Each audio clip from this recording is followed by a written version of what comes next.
தமிழன் பேசுகிற மொழி ஆளப்படுகிற மொழி, அது ஆட்சி மொழி கிடையாது. ஆனா இந்திக்காரன் பேசுகிற மொழி ஆளும் மொழி, ஆட்சி மொழி. ரெண்டு கடையில் சமத்துவம் இல்ல. ஒருவருக்கு ஒரு வாக்கு எங்க கொண்டு போய்விடும்? இந்திக்காரர்கள் அதிகமா இருக்கிறதுனால அவங்களுடைய ஆதிக்கத்திற்கும், யார் குறைந்த எண்ணிக்கையில் மொழிக்காரர்கள் இருக்கிறார்களோ அவர்கள் அடிமைப்படுவதற்கும், இரண்டாம் தர குடிமக்கள் ஆவதற்கும் இட்டு செல்லும். 14வது உறுப்பு என்ன பண்ணுது? எதையெல்லாம் காட்டி சமத்துவம் மீறப்படக்கூடாதுன்னு சொல்லுது. எதெல்லாம் காட்டி? ஜாதியை வச்சு, மதத்தை வச்சு, பிறந்த இடத்தை வச்சு, இதெல்லாம் வச்சு சமத்துவத்தை மீறக்கூடாது. ஆனா எது இல்ல அதுலன்னா மொழி இல்லை. இந்திய அரசமைப்பு சட்டம் மொழி சமத்துவத்திற்கு இடம் கொடுக்கவில்லை. மக்கள் தொகைக்கு தொடர்பில்லாமல் இதை தொடர்ந்து வைத்துக் கொண்டிருக்க முடியாது. மக்கள் தொகையோடு தொடர்பு படுத்தினால் இயல்பாகவே சில மாநிலங்கள் அளவுக்கு அதிகமான இடங்களை பெறுவார்கள், வேறு சில மாநிலங்களுக்கு மிகப்பெரிய அளவில் குறைவு ஏற்படும். சரி, இடம் குறையறத இருக்கட்டும், இப்ப இருக்கிற இடமே இருக்கட்டும். இதை வச்சு என்ன சாதிச்சிருக்கும்? ஜிஎஸ்டியில் நம்ம பங்கு வாங்கியிருக்கோமா? நீட்டு ஒழிப்பு சட்டத்தை நிறைவேற்றி இருக்கிறோமா? வந்தே மாதிரம் பாடாமல் இருக்க முடிஞ்சிருக்க?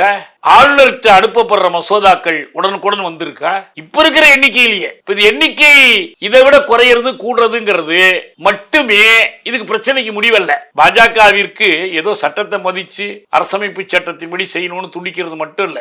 சென்ற தேர்தலில் அவர்களுக்கு 2/3 பங்கு பெரும்பான்மை கிடைக்காத காரணத்தினால் மீண்டும் 2/3 பங்கு பெரும்பான்மை கிடைத்தால்தான் இந்து ராஷ்டிரத்தை செயல்படுத்துவதற்கான சட்டங்கள் எல்லாம் இயற்ற முடியும். திமுக அந்த 7.2 விழுக்காடு நமக்கு இடம் இருந்தா போதும் ஆதரிக்கலாம்னு சொல்றது தவறான கருத்து. அவங்க மோடியவோ அமித்ஷாவோ நம்புனாங்கன்னா நிச்சயமா ஏமாந்து போவாங்க. அவர்கள் நம்பத்தகாதவர்கள் என்று கடந்த காலத்துல தெளிவா மெய்ப்பிக்கப்பட்டிருக்கு. திமுக சார்பான அண்ணா சார்பா சிந்திங்க, மாநில சுயாட்சி தீர்மானம் சார்பா சிந்திங்க. நீங்க ஏற்கனவே போட்டிருக்கிற அவரு ராஜமன்னார் குழு அறிக்கை, 74 மாநில சுயாட்சிக்கு போட்ட தீர்மானம், அவற்றின் பக்கம் நின்று யோசிங்க. இந்தியாவுக்கு ஒரு நாடாளுமன்ற மக்களவையே தேவையில்லை. சட்டப்பேரவைகளை போதும். மாநிலங்களவைன்னு ஒண்ணு இருக்கட்டும், அங்க எல்லா மாநிலங்களும் சமத்துவமா இருக்கட்டும். ஆனா இந்த ராஜ்யசபை மாநிலங்களவை என்ற ஏற்பாடு ஒரு கூட்டாட்சி அமைப்பில் எப்படி இயங்கும் என்பதற்கு மிகச்சிறந்த உதாரணம் அமெரிக்கா தான்.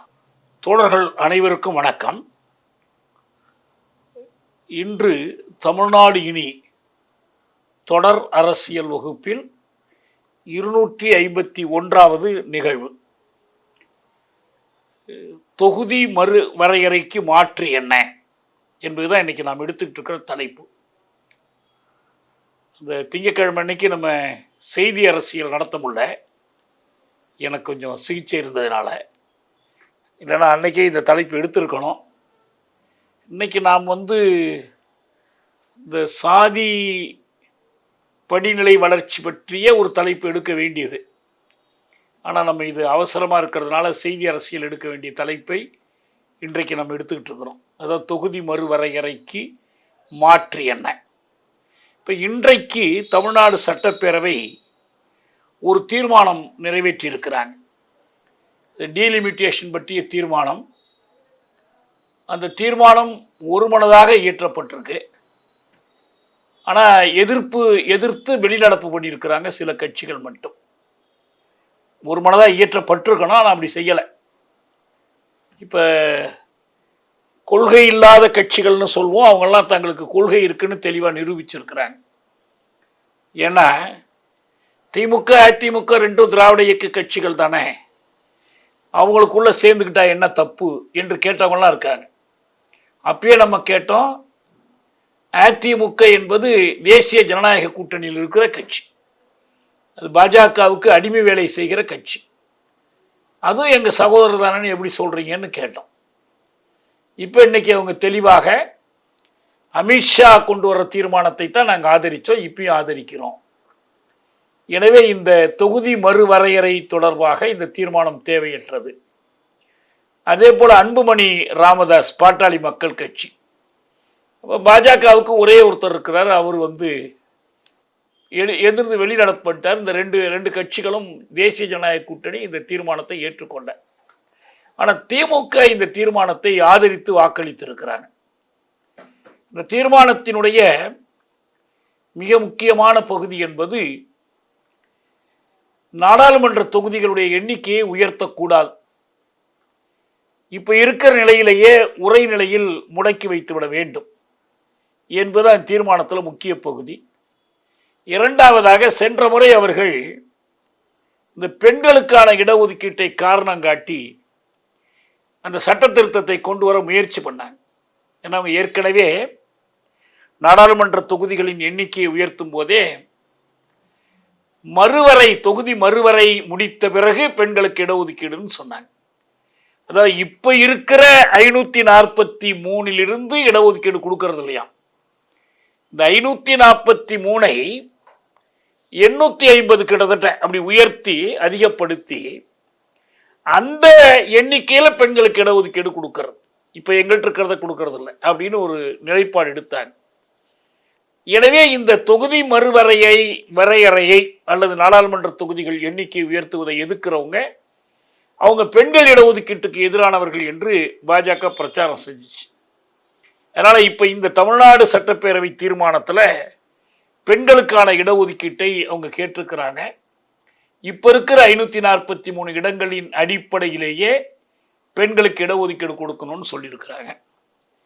அதே போல லோக்சபை ராஜ்யசபைக்கு இடையிலான விகிதம் என்பது 2.2க்கு 1 என்பதாக இருக்கணும் என்று, அதாவது 22 இடம் இருக்குதுன்னா அவங்க 10 இடம் ராஜ்யசபையில் இருக்கணும். அந்த விகிதத்தை அப்படியே நீடிக்கணும். பெண்களுக்கான இடஒதுக்கீடு 33% கொடுக்கணும். இது எல்லாத்தையும் தீர்மானமாக கொண்டு வந்திருக்கு. தீர்மானம் தான் இது, எத்தனையோ தீர்மானங்கள் அடுத்தடுத்து வருது. ஆனால் வந்த வரைக்கும் நல்லது.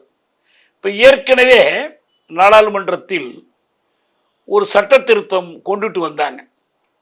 131வது அரசமைப்பு சட்ட திருத்த சட்டம் 2026. அதோடு சேர்ந்து இந்த மறுவரையறை சட்ட முன்வடிவு 2026. இது தேர்தல் பரப்புரைக்கு நடுவில் நடைபெற்றது. 2026 ஏப்ரல் 17 அன்று 3/2 உறுப்பினர்களின் ஆதரவு கிடைக்காதால் மக்களவையிலேயே அது தோற்று போயிடுச்சு. அதனால் அப்படியே நின்று போச்சு. அப்பயே சொன்னோம், இவங்க இதை ஒரு பரப்புரைக்காக செய்கிறாங்க, தோற்று போகணும்னு தெரிஞ்சே ஏன் கொண்டு வர்றாங்க. ஆனால் எதிர்காலத்தில் கொண்டு வருவதற்கு ஒரு முன்னோட்டமாகவும் இதை எதிர்க்கிறவங்க பெண்கள் இடஒதுக்கீட்டை எதிர்ப்பவர்கள் என்ற ஒரு பரப்புரைக்காக இதை செய்கிறாங்கன்னு சொன்னோம். அப்போ திராவிட முன்னேற்ற கழகம் அதை எதிர்த்தது மட்டுமல்ல, அந்த சட்ட முன்வடிவினுடைய படியை அப்போ முதலமைச்சராக இருந்த திமுக தலைவர் ஸ்டாலின் கொளுத்தவும் செய்தார். தேர்தலை விட முக்கியம் என்றெல்லாம் சொன்னார். அதுக்கும் முன்னதாக அவர்கள் ஒரு எதிர்க்கட்சி முதலமைச்சருடைய மாநாடு ஒன்றை கூட்டி, சந்திப்பு ஒன்றை, உச்சகட்ட சந்திப்பை கூட்டி தீர்மானங்கள் போட்டாங்க. அதில் 2 செய்திகள் அவங்க சொன்னாங்க. ஒன்று, இந்த எண்ணிக்கையை மாற்றக்கூடாது. இதுக்கு முன்பு 71ஆம் ஆண்டு செய்யப்பட்ட எண்ணிக்கை என்பது அப்படியே நீடிக்கணும். 76 ஒரு சட்டம் இயற்றி பிறகு 2001 76 42வது திருத்தம் இந்திரா காந்தி நெருக்கடி நிலை காலத்தில் செஞ்சது. எல்லா கட்சிகளும் அதை ஏற்றுக்கொண்டாங்க. இப்படியே இருக்கட்டும், இன்னும் 25 வருஷத்துக்கு மாற்ற வேண்டாம். அதே போல 2001 வாஜ்பாய் பிரதமராக இருக்கும்போது இன்னும் 25 வருஷத்துக்கு மாற்ற வேண்டாம் என்று ஒரு சட்டம் திருத்தம் கொண்டுட்டு வந்து அந்த மக்கள் தொகைக்கு ஏற்ப இந்த எண்ணிக்கையை உயர்த்துவது என்ற அந்த அரசமைப்பு கட்ட சட்டளையை நிராகரிச்சுட்டாங்க. இதுதான் உண்மை. இப்போ சட்டம் என்ன சொல்லுது? இந்திய அரசமைப்பு சட்டத்தினுடைய 82வது உறுப்பின்படி, அது லோக்சபாவுக்கு, மக்களவைக்கு, 170வது உறுப்பு மாநில சட்டப்பேரவைகளுக்கு. நான் இப்போ மாநிலம் பற்றி இப்போ பிரச்சனை இல்லை.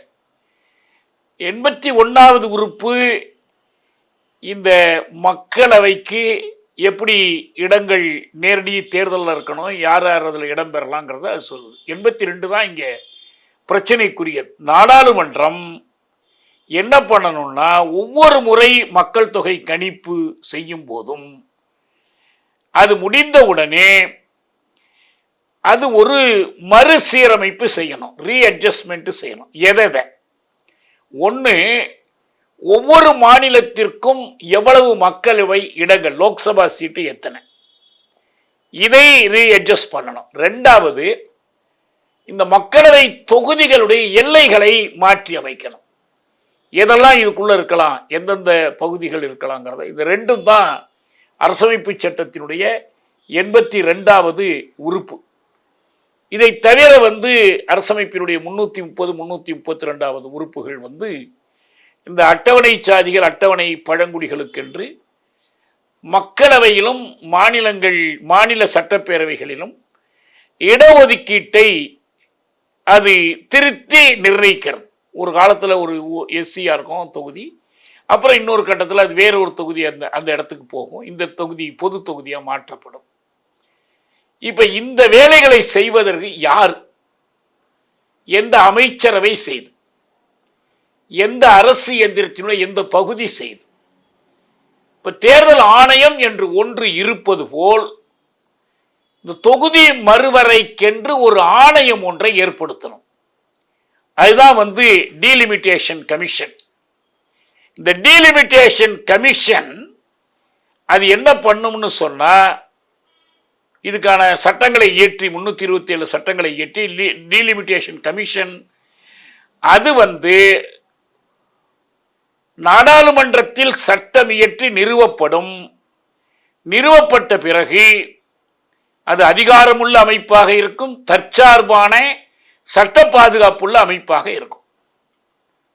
நீங்க அதில் வேற யாரும் குறுக்கிட முடியாது. இன்னும் சொல்ல போனால் நீதிமன்றங்கள் அந்த முடிவை எதிர்க்க முடியாது. நீதிமன்றங்களை எதிர்க்க முடியாது. நாடாளுமன்றம் அதை மாற்றி அமைக்க முடியாது. டீலிமிட்டேஷன் கமிஷன் என்ன செய்தோ அதுதான். இப்ப எலெக்ஷன் கமிஷனுக்கு என்ன பேரு? அது ஒரு கான்ஸ்டிடியூஷனல் பாடி. இப்ப கண்ட்ரோலர் அண்ட் ஆடிட்டர் ஜெனரல், தலைமை கணக்கு தணிக்கையாளர், அது ஒரு கான்ஸ்டிடியூஷனல் பாடி. சுப்ரீம் கோர்ட் கான்ஸ்டிடியூஷனல் பாடி. அதை எது கிரியேட் பண்ணாலும் சரி, கிரியேட் பண்ண பிறகு அது அதன் அளவில் இயங்கும். அதுல யாரும் குறுக்கிட்டு தலையிட முடியாது. அதற்கென்று அந்த தற்சார்பு தன்மை, இண்டிபெண்டன்ஸ், ஃப்ரீடம், அத்தாரிட்டி எல்லாமே உண்டு. அப்ப என்ன அர்த்தம்னா, தேர்தல் ஆணையம் என்பது நடுநிலையாக செயல்படாவிட்டால் என்ன நடக்குங்கிறத நம்ம இப்ப அண்மை காலத்தில் பார்த்துக்கிட்டு இருக்கிறோம். அவங்க விருப்பத்திற்கு ஆளுங்கட்சி, ஏன்னா அந்த தேர்தல் ஆணையத்தை நியமிக்கிறது யார் கையில் இருக்கோ அதிகாரம், அவங்களுக்கு ஏற்ற மாதிரி அவங்க ஆடுறாங்க. இதே போல இந்த டீலிமிட்டேஷன் கமிஷனும் எப்படி வேணாலும் செய்ய முடியும். இந்த தொகுதிகளை இப்ப அண்மையில நடந்த ஒரு உதாரணம் என்னன்னா, அஸ்ஸாம்ல இதை செஞ்சாங்க. மாநில அளவிலான அந்த தொகுதி மறுவரையறை செய்யும் போது இஸ்லாமிய ஓட்டுக்கள் தீர்மானிக்கக்கூடிய வலிமையோடு இருக்கிற தொகுதிகளின் எண்ணிக்கையை குறைச்சி இஸ்லாமியர் ஆதரவு இல்லாமலே வெற்றி பெறக்கூடிய இந்துத்துவ வாக்காளர்கள் வெற்றி பெறுவதற்கான தொகுதிகளை உருவாக்கினார்கள் என்ற குற்றச்சாட்டெல்லாம் வந்துச்சு. இப்போ அதனாலதான் இது என்ன ஆக போகுது, அடுத்து என்ன செய்யறது என்ற கேள்வி நமக்கு முன்னால எழுந்திருக்கு. இப்ப இது ஏற்கனவே ஒன்று தெளிவா என்ன தெரிஞ்சுக்கணும்னா, ரொம்ப அடிப்படையிலிருந்து போனோம்னா, இந்திய அரசமைப்பு சட்டம் இயற்றப்பட்ட போது அந்த அரசமைப்பு பேரவை உருவாக்கப்பட்டது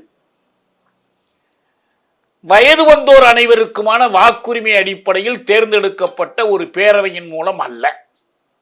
இப்ப நம்ம காலத்துல நேபாளத்துல ஒரு எலெக்ஷன் நடந்துச்சு, ஒரு ஆட்சியை தேர்ந்தெடுத்தாங்க. அப்புறம் என்ன பண்ணாங்க, ஒரு கான்ஸ்டிடியூஷன் அசம்பிளியை தனியா தேர்ந்தெடுத்தாங்க. அது கான்ஸ்டிடியூஷன் எழுதுனுச்சு. இந்தியா பிரித்தானிய ஆட்சியின் கீழ் இருக்கிற காலத்துல 1946 மைய நாடாளுமன்றத்திற்கும் சட்டமன்றத்திற்கும் நடைபெற்ற தேர்தல்களின் வழியாக தேர்ந்தெடுக்கப்பட்டவர்களும் எந்த தேர்தலிலும் போட்டியிடாத குறுநில மன்னர்களுடைய பிரதிநிதிகளும் இவங்கெல்லாம் சேர்ந்துதான் அந்த பேரவை உருவாக்கினாங்க. இதை அன்றைக்கு அம்பேத்கரும் எதிர்த்தார், பெரியாரும் எதிர்த்தார். இவங்க யாருப்பா நமக்கு சட்டம் எழுதுறதுக்குன்னு சொல்லி. ஒன்று. இரண்டாவது, இப்ப நீங்க இந்திய அரசமைப்பு சட்டத்தினுடைய முதல் உறுப்புல நம்ம சொல்லியிருக்கிறோம் இல்லையா, என்ன, India that is Bharat shall be a union of states. அப்ப இந்த ஸ்டேட்ஸுக்கு இடையில சமத்துவம் உண்டா? ஸ்டேட்ஸுங்கிறது பின்னால் நாம் அதை காந்தி 20 வலியுறுத்துற காலத்திலிருந்து லிங்குவிஸ்டிக் ஸ்டேட்ஸ், மொழி வழி மாநிலங்கள். இந்த 53 ஆந்திரா உருவானுச்சு, 56 மற்ற தெற்கே மொழி வழி மாநிலங்கள் உருவானுச்சு, 60க்கு பிறகு மகாராஷ்டிரம் குஜராத் வந்துச்சு. இப்ப பொதுவாக மொழி வழி மாநில அமைப்பு, அதாவது ஒரு மாநிலம் என்பது ஒரு தேசிய இனத்தினுடைய ஒரு மறுபெயர். தேசிய இனம்னா என்ன? ஒரு மொழி பேசுறது. அப்ப இந்த மொழிகளுக்கிடையில் நிகர்மை, சமத்துவம், ஒரு மொழி ஆதிக்கம் செலுத்தாமலும் இன்னொரு மொழி அடிமைப்படுத்தப்படாமலும் இருப்பதற்கு அந்த பேரவையில் என்ன உத்தரவாதம் இருந்துச்சு? இந்தி பேசக்கூடியவர்கள் எண்ணிக்கை அதிகமா இருந்தாங்க. இந்தியை தேசிய மொழியாக வலியுறுத்தக்கூடிய மற்ற மொழிக்காரர்கள், குஜராத்திகளோ மற்றவர்களோ, அவங்க இன்னும் அதிகமா இருந்தாங்க. அவங்களும் சேர்ந்து அதிகம். ஆனால் இந்தி பேசாத மக்கள் தனித்தனியா இருந்தாங்க. தமிழ், தெலுங்கு இவங்க எல்லாம் சேர்ந்து என்ன பண்ணாங்கன்னா அவங்க மொழியை வலியுறுத்த முடியல. ஏன்னா அவ்வளவு சிறுபான்மை. எனவே எல்லாம் சேர்ந்து ஆங்கிலத்தை வலியுறுத்தினாங்க. இப்போ தமிழ்நாட்டிலேருந்து போன டிடி கிருஷ்ணமாச்சாரி தான் சொன்னார், நீங்கள் எல்லாம் இந்தியை ரொம்ப வலியுறுத்துறீங்க, உங்களுக்கு இந்தியா வேணுமா ஹிந்தியா வேணுமாங்கிறத நீங்களே முடிவு பண்ணிக்கிடுங்க. ஏற்கனவே எங்கள் தமிழ்நாட்டில் பிரிவினை கோரிக்கையெல்லாம் வந்துக்கிட்டு இருக்கு. நீங்கள் இப்படி பிடிவாதமாக வலியுறுத்துனீங்கன்னா உங்களுக்கு ஒன்றுபட்ட இந்தியா கிடைக்காது. எனவே இந்தி திணிக்கக்கூடாதுன்னு சொல்லி எழுத்தெல்லாம் பேசினாங்க. ஆனால் எல்லாவற்றையும் மீறி நமக்கு தெரியும், அரசமைப்பு பேரவையில் எல்லா தீர்மானங்களையும் தீர்மானிக்கிற இடத்தில் இருந்த காங்கிரஸ் பேரவை உறுப்பினர்களுக்குள்ள சரிபாதியா பிரிஞ்சு வாக்களித்தார்கள். அப்ப அவை தலைவர் சிறப்பு வாக்கு காஸ்டிங் ஓட்டு மூலமாக தான் இந்தி ஆட்சி மொழி ஆக்கப்பட்டுச்சு. ஆனால் இப்போ நீங்கள் திரும்ப இந்திய ஆட்சி மொழி தகுதியிலேருந்து நீங்கள் நீக்கணும்னா 3/2 பங்கு பெரும்பான்மை தேவைப்படும். அன்னைக்கு வந்தது 1 ஓட்டில் தான். ஆக மொழிகளுக்கு இடையிலான சமத்துவம் இல்லை.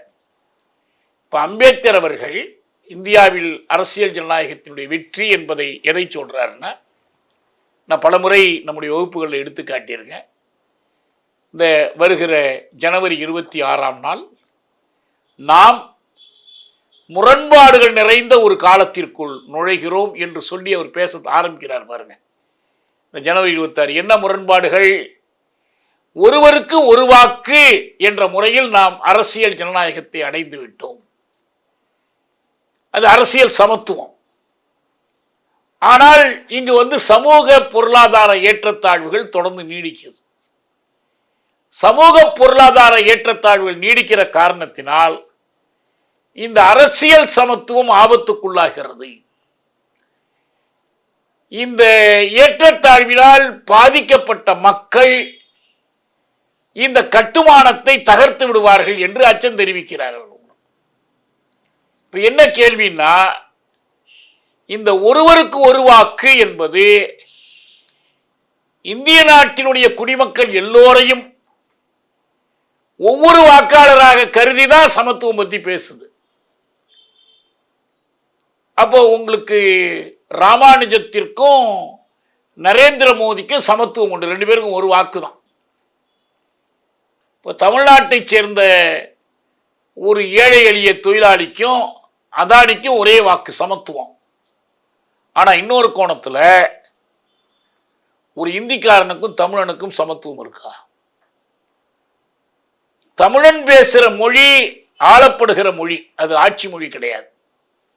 ஆனா இந்திக்காரன் பேசுகிற மொழி ஆளும் மொழி, ஆட்சி மொழி. 2 கடையில் சமத்துவம் இல்லை. இப்போ ஒருவருக்கு ஒரு வாக்கு எங்க கொண்டு போய்விடும்? இந்திக்காரர்கள் அதிகமாக இருக்கிறதுனால அவங்களுடைய ஆதிக்கத்திற்கும், யார் குறைந்த எண்ணிக்கையில் மொழிக்காரர்கள் இருக்கிறார்களோ அவர்கள் அடிமைப்படுவதற்கும் 2ஆம் தர குடிமக்கள் ஆவதற்கும் இட்டு செல்லும். இந்த செய்தி இலங்கையில் 1933 புரிந்து கொள்ளப்பட்டது. ஏன்னா உலகத்திலேயே ஒரு நாடு காலனியாக இருக்கிற போதே அந்த நாட்டில் வயது வந்த அனைவருக்குமான வாக்குரிமை நடைமுறைப்படுத்தப்பட்டது இலங்கையில தான், இந்தியாவில் இல்லை. இங்க நீங்க 52ஆம் வருஷ தேர்தலில் தான் முதல்ல யுனிவர்சல் அடல்ட் சஃப்ரேஜ் வந்துச்சு. ஆனா இலங்கையில் தான் 33 அதை கொண்டுட்டு வர்றாங்க. அப்ப கொண்டு வருகிற நேரத்தில் தமிழர்களுடைய தலைவராக இருந்த, அது ஒரு டொனமோர் கான்ஸ்டிடியூஷன், டொனமோர்னு ஒருத்தர் கமிஷன், ஒரு வெள்ளக்காரன். இங்கே நம்ம மாண்டேகு, சென்ஸ்ஃபோர்டு, மின்டோலிலாம் சொல்கிறோம்ல, மின்டோ மார்லி, அது மாதிரி ஒரு கமிஷன். அவன் சஜஷன் கொடுக்குறான், இலங்கையில் எல்லோருக்கும், ஆண் பெண் அனைவருக்கும், வயது வந்த அனைவருக்கும், ஒவ்வொருத்தருக்கும் ஒரு வாக்கு. பெரிய ஜனநாயக வெற்றி. ஆனால் அவர் சொல்றாரு, டொனமோர் தமிழ்ஸ் நோ மோர் அப்படின்னு. ஏ சிங்களர் 75% இருக்கிறாங்க, தமிழர்கள் 25%. அது மற்றவங்க கொஞ்சம் கொஞ்சம் இருக்காங்க, அதை பற்றி விட்டுருவோம். இப்போ இதை மட்டும் எடுத்துக்கிட்டோம்னா இவங்க ஒவ்வொருத்தருக்கும் ஒரு ஓட்டு, ஒரு ஓட்டுக்கு ஒரு மதிப்பு. இப்போ யார் தேர்ந்தெடுக்கப்படுவாங்க? இவங்க 2 பேரும் ஓட்டு போட்டாங்கன்னா சிங்களர் யாரை விரும்புகிறாங்களோ அவங்களுக்கு 3/4 பங்கு வாக்கு கிடைக்கும், தமிழர்களுக்கு 1/4 பங்கு தான் கிடைக்கும். அப்போ தமிழர்கள் என்னைக்கு ஆட்சிக்கு வர முடியும்? ஒரு நாளும் வர முடியாது. அதுதான் அவர் சொன்னார், Donoughmore Tamils no more. Donoughmore வந்துச்சா தமிழன் தொலைஞ்சான்னு அர்த்தம். இப்போ இது பின்னால் நமக்கு தொடர்ந்து பார்த்துக்கிட்டு இருக்கிறோம். 33 மட்டும் இல்லை, திரும்ப 48 எல்லா கட்டத்திலையும் வந்த பிறகுதான் அவங்க ஒரு முடிவுக்கு வர்றாங்க. அவன் இவ்வளவுக்கும் பல்வேறு தமிழர்களுக்கான சலுகை, அவங்க சோல்பரி கான்ஸ்டியூஷன் ஒரு கான்ஸ்டியூஷன் கொண்டு வந்து அதில் ஒரு விதி வச்சிருந்தான், ஒரு சிறுபான்மை மக்களுக்கு எதிரான எந்த சட்டத்தையும் இலங்கை நாடாளுமன்றம் நிறைவேற்ற முடியாதுலாம் வச்சிருந்தான். அதெல்லாம் எல்லாத்தையும் கலந்து தான் உங்களுக்கு 56 தனிச்சிங்கள சட்டம் வந்துச்சு, போராட்டங்கள் வெடிச்சிச்சு, இன அழிப்புகள், இன வதைகள், இன தாக்குதல்கள், பலவிதமான வன்முறைகள் நிகழ்ந்துச்சு. 72 சினிமா பண்டாரநாயக்கா இந்த கான்ஸ்டியூஷன்லாம் தூக்கி போட்டுட்டு இலங்கை குடியரசுக்கான அரசமைப்பு சட்டத்தை இயற்றி சிங்களம்தான் ஆட்சி மொழி என்பதையும் பௌத்தம் தான் முன்னுரிமை பெற்ற மதம் என்பதையும் நிலைநாட்டிட்டாங்க. அப்போ இந்த ஒருவருக்கு ஒரு வாக்கு என்பது தமிழர்களுக்கு காப்பாற்றவே இல்லை. வெறும் எதிர்கட்சியாக போய் உட்கார்ந்துச்சு தமிழர் ஐக்கிய விடுதலை கூட்டணி. 76 வட்டுக்கோட்டை தீர்மானம் அதனால் தான் போட்டாங்க, தனிநாடாக தான் போடுச்சு. அப்போ 2 மொழிகள் இருக்கிறத ஒத்துக்கொள்றது மட்டும் இல்லை, 2 மொழிகளுக்குமான சமத்துவம். 2 மொழிகளுக்கான சமத்துவம் என்றால் 2 இனங்களுக்கு இடையிலான சமத்துவம். 2 இனங்களும் தங்கள் வாழ்க்கையை தாங்கள் தீர்மானித்துக் கொள்ளுகிற தன்தீர் உரிமை, சுயநிர்ணய உரிமையை ஏற்றுக்கொள்வது. அதனாலதான் தமிழர்கள் அன்றிலிருந்து ஒரு முழக்கம் கொடுத்தாங்க, தாயகம், தேசியம், தன்னாட்சி. சிங்களருக்கு ஒரு தாயகம் இருக்கு, தமிழர்களுக்கு இன்னொரு தாயகம் இருக்கு, வடக்கும் கிழக்கும் தமிழர் தாயகம். அந்த தாயகத்தில் தாங்கள் ஒரு தேசிய இனமாக வாழ்வதற்கு அவங்களுக்கு உரிமை இருக்கு.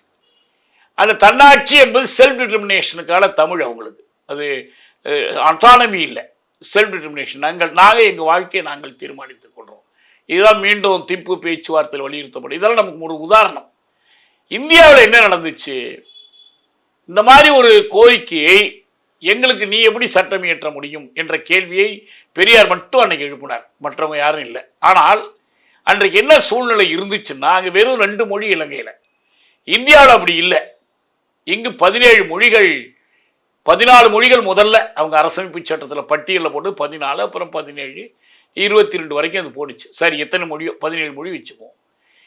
இந்த மொழி பேசுகிறவர்களுக்கு இடையில பிரித்தானிய எதிர்ப்பில் ஒரு உணர்வு ரீதியான ஒரு ஒற்றுமை உருவாயிருச்சு. நாமெல்லாம் இந்தியர்கள், வெள்ளையிலே வெளியேறு போராட்டத்தில் தியாகம் பண்ணோம், காந்தி தலைமையில் எல்லாரும் ஒன்றுபட்டோம். இதெல்லாம் இருந்த காரணத்தினால் இந்த ஒவ்வொரு மொழிக்கும் இடையில சமத்துவம் கோரப்படவில்லை. நீங்கள் கூர்ந்து பாருங்க, ஈக்குவாலிட்டி கோடுன்னு சொல்லி கான்ஸ்டியூஷன்ல சில சட்ட விதிகளை சொல்றாங்க. சமத்துவ சட்டம் ரொம்ப முக்கியமானது 14வது உறுப்பு என்ன பண்ணுது? எதையெல்லாம் காட்டி சமத்துவம் மீறப்படக்கூடாதுன்னு சொல்லுது. எதெல்லாம் காட்டி? ஜாதியை வச்சு, மதத்தை வச்சு, பிறந்த இடத்தை வச்சு, இதெல்லாம் வச்சு சமத்துவத்தை மீறக்கூடாது. ஆனா எது இல்லை அதுலன்னா மொழி இல்லை. இந்திய அரசமைப்பு சட்டம் மொழி சமத்துவத்திற்கு இடம் கொடுக்கவில்லை. இந்திய அரசமைப்பு சட்டம் மொழி சமத்துவத்திற்கு இடம் கொடுக்கவில்லை என்றால் தேசிய இன சமத்துவத்திற்கு இடம் கொடுக்கவில்லை என்று பொருள். ஆனா அது அப்போதைக்கு அது ஒரு ஒப்பந்தம். என்ன பண்ணணும்? மாநிலங்களுக்கு பேரவை சட்டப்பேரவை உருவாக்கணும், அவங்களுக்கு தன்னாட்சி அல்லது தன்னதிகாரம். பிற்காலத்தில் கேசவானந்த பாரதி வழக்கில் அதுக்கு விளக்கம் கொடுத்தாங்க. கூட்டாட்சி இந்திய அரசமைப்பின் அடிப்படைகளில் ஒன்றுனாங்க. ஆனால் கேசவானந்த பாரதி வழக்கு தீர்ப்பு 73ல், 76ல் 42வது திருத்தத்தை இந்திரா காந்தி கொண்டு வரும்போது அவங்க சோசியலிசத்தை நுழைச்சாங்க, செகுலரிஸ்தை நுழைச்சாங்க, ஃபெடரலிஸ்தை மட்டும் தொடவே இல்லை. ஃபெடரலிஸ்டுக்கு எதிராக தான் அவங்க திருத்தங்கள் பூரா இந்திரா காந்தி கொண்டு வந்தது. அப்போ சும்மா கேசவானந்த பாரதி வழக்கில் சொன்னதோடு சரி, அதை தாண்டி ஃபெடரேஷன் ஆக்குவதற்கு ஃபெடரலிஸ்டுக்கான வாய்ப்பு இல்லை. ஆனால் அன்னைக்கு என்ன பண்ணாங்கன்னா, இது எல்லாத்தையும் ஒன்றுபடுத்தி வைப்பதற்காக ஒரு ஏற்பாடு கொண்டு வர்றாங்க. அப்போ மாநில சட்டப்பேரவைகளும் இருக்கும், நாடாளுமன்றமும் இருக்கும். நாடாளுமன்றத்தில் ஈரவை கொண்ட நாடாளுமன்றம், இந்த ஈரவையில் ஓரவை மக்களவை, இன்னொன்று மாநிலங்களவை. இந்த மாநிலங்களவை என்பது இந்த இந்தியில ராஜ்யசபான்னு சொன்னாங்க. இந்த மாநிலங்களவை ஒரு நல்ல அழகான மொழிபெயர்ப்பது. ஏன்னா மாநிலங்களின் அவை அது எல்லா மாநிலங்களுக்கும் பிரதிநிதித்துவம் இருக்கும். ஆனால் இந்த மாநிலங்களுக்கு இடையில் நிகர்மை உண்டா, சமத்துவம் உண்டா? கிடையாது. ஒரு நாடாளுமன்றத்தில் எப்படி ஏற்றத்தாழ்வு இருக்கும், இந்திக்காரங்க அதிகமாக இருப்பாங்க, தமிழர்கள் குறைவாக இருப்பாங்க, இன்னும் மலையாளிகள் அதை விட குறைவாக இருப்பாங்கன்னா, அதே போலதான் மாநிலங்களவையிலையும் இருப்பாங்க. அவங்க தேர்ந்தெடுக்கப்பட்டு அனுப்பப்படுற சட்டப்பேரவைகளுடைய எண்ணிக்கை அதுக்கேற்ற மாதிரி தான் அவங்களுடைய அந்த எண்ணிக்கையும் இருக்கும். அப்போ ராஜ்யசபையிலையும் இந்த ஏற்றத்தாழ்வு இருக்கும். ஆனால் இந்த ராஜ்யசபை மாநிலங்களவை என்ற ஏற்பாடு ஒரு கூட்டாட்சி அமைப்பில் எப்படி இயங்கும் என்பதற்கு மிகச்சிறந்த உதாரணம் அமெரிக்கா தான். அமெரிக்காவை லெனின் சுயநின் தேசிய இனங்களின் தன்தீர் உரிமை பற்றி எழுதிய புத்தகத்திலேயே ஒரு கூட்டாட்சிக்கு மிகச்சிறந்த எடுத்துக்காட்டு என்று அமெரிக்காவை எடுத்துக்காட்டுறார். அமெரிக்கன் ஃபெடரேஷன்ல அவங்க எப்படி 13ஆக இருந்து பிறகு 50 குடியரசுகள் ஒன்று சேர்ந்து அமைக்கிற போது அவங்க என்ன பண்றாங்க, ஒரு இங்க மாதிரி ஒரு மக்களவை ஒன்று இருக்கு, ஹவுஸ் ஆஃப் ரெப்ரசன்டேட்டிவ்ஸ் இருக்கு. அதுல முன்ன பின்ன இருக்கும், அதிகம் பேர் இருப்பாங்க. பெரிய மாநிலங்களுக்கு அதிகம் பேர் இருப்பாங்க, சிறிய மாநிலம் குறைவா இருப்பாங்க. ஆனா இதை தவிர அதிகாரமுள்ள ஒரு மேலவை இருக்கும், அதுதான் செனட். செனட்ல எல்லோருக்கும் சமம். ஒவ்வொரு மாநிலத்துக்கும் 2 உறுப்பினர் தான். மிகப்பெரிய மாநிலமா இருக்கலாம், கலிபோர்னியா பெரிய மாநிலம், ஆனா கலிபோர்னியாவுக்கும் 2 பேர் தான். ஒரு சின்னஞ்சிறு ஹவாய் தீவா இருந்தா அதுக்கும் 2 பேர் தான். எல்லாத்துக்கும் 2 பேர் தான். இந்த 100 பேரும் சேர்ந்து ஒரு சட்டத்தை 100 பேர் சேர்ந்து அதுக்குள்ள பெரும்பான்மை அடிப்படையில் தான் எல்லா சட்டங்களையும் நிறைவேற்ற முடியும். செனட்டுக்கு போய் தப்பிச்சாதான் ஒரு சட்டம் மீண்டு வர முடியும். ஒரு அமைச்சர் நியமித்தா கூட அந்த செனட்ல போய் அவர் அதுக்கு பதில் சொல்லணும். இப்போ பெர்னி சாண்டர்ஸ் என்ன பண்ணார், இந்த போர் நடக்கும் போது இந்த போருக்கு, ஈரானுக்கு எதிரான போருக்கு அமெரிக்காவுக்கு நிதி ஒதுக்க கூடாது என்று செனட்ல தீர்மானம் கொண்டு வந்து அவர் நிறைவேற்றினார். இப்படி செனட்டு இப்ப இங்க அப்படி ஒரு செனட் இல்லை. இது அதுக்கு பேரே என்ன வச்சிருக்காங்கன்னா எல்டர்ஸ் ஹவுஸ்னு வச்சிருக்கிறாங்க. வயசானவங்க போய் கொஞ்சம் குரட்டை விடுறதுக்கான ஒரு அவை தான் அது. இந்த உயர்நீதிமன்ற உச்ச நீதிமன்ற நீதிபதியா இருந்து ஓய்வு பெற்று இப்ப நம்ம அந்த இவர் ஒருத்தர் போனார் பாருங்க, பாபர் மசூதி தீர்ப்பு எழுதினவர், அவர் என்ன பண்ணாங்க, அசாம்காரர், அவருக்கு உடனே ராஜ்யசபையில் இடம் கொடுத்தாங்க. உடனே அவர் போயிட்டார். இப்போ நம்ம கரப்பான் பூச்சி போராட்டத்தில் கூட ஒரு கோரிக்கை வச்சாங்க, ஓய்வு பெற்ற நீதிபதிகள் அரசாங்க பதவிகள் கொடுக்கக்கூடாது, அவங்களுக்கு போகக்கூடாது என்று வச்சாங்க உங்களுக்கு. அது மாதிரி இது அதுக்கு தான் வச்சிருக்காங்க. அதை இப்போ இதை பயன்படுத்தி கொண்டுதான் அவங்க சட்டம் இயற்ற பார்க்குறாங்க.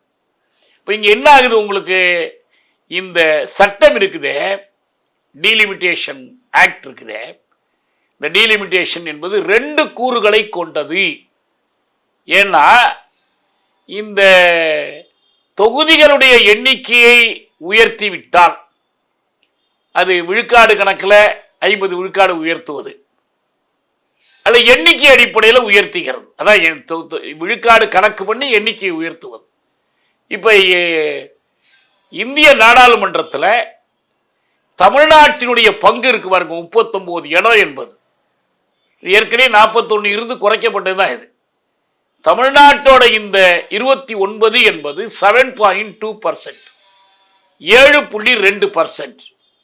ஊபிக்கு ஒரு பர்சன்டேஜ் இருக்கு, ஒவ்வொருத்தருக்கும் இருக்கு, கேரளாவுக்கு ஒரு பர்சன்டேஜ் இருக்கு. இந்த பர்சன்டேஜ் மாறாமல் இருந்தால் உயர்த்தி கொள்ளலாம் என்ற ஒரு கருத்தை இன்னைக்கு பேச வச்சிருக்கிறாங்க, விவாதிக்கிறாங்க. ஆனால் சட்டம் என்ன சொல்லுதுன்னா, இந்த மக்கள் தொகை கணக்கெடுப்பு முடித்த பிறகு நீங்கள் இதை உயர்த்துவது மட்டுமல்ல, இந்த தொகுதிகளின் மக்கள் தொகை அடிப்படையில் அவற்றுக்கிடையில ஒரு கிட்டத்தட்ட சமமா இருக்கணும். ஒரு தொகுதி 10 லட்சம் வாக்காளர்களை கொண்டதாக இருந்தால் இன்னொரு தொகுதி 2 லட்சம் வாக்காளர்களை கொண்டதாக இருக்கக்கூடாது. அப்ப என்ன ஆகும்?